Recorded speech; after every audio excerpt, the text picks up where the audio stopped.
Let's not forget that before the tariff threat, we had a couple of big problems before Trump came along, before the tariffs came along. Number one being our terrible productivity record, very weak business investment, 41 cents per dollar machinery equipment per worker, what the United States has.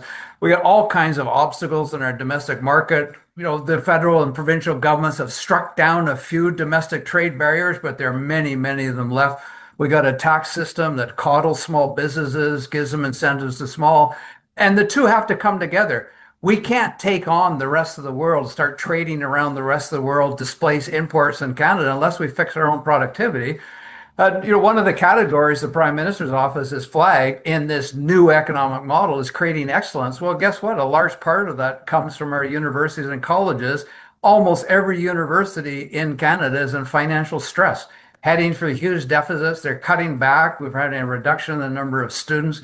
We're not in a good place to take on this challenge, but we have no choice. We have to go forward. It's a lot more complicated than people are thinking. The steel industry in Canada is the perfect example because it has been shaped to fill the supply chain in the United States.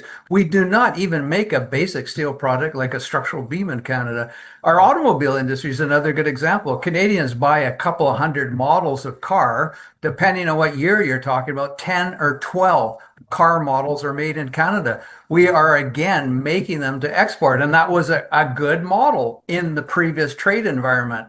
It's not an easy model to shift away from exporting to the United States to exporting somewhere else. It's not even an easy model to shift away from exporting to the United States to selling in the Canadian market.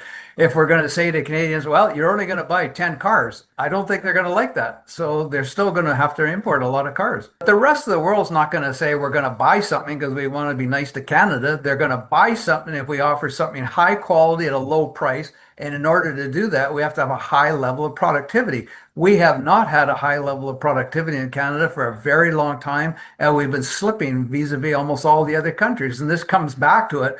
We need a new economic model, but we got so much old baggage that we finally have to deal with at the same time. We have to look at the whole structure. We have almost a zero tax rate for small corporations and a high tax rate for large corporations.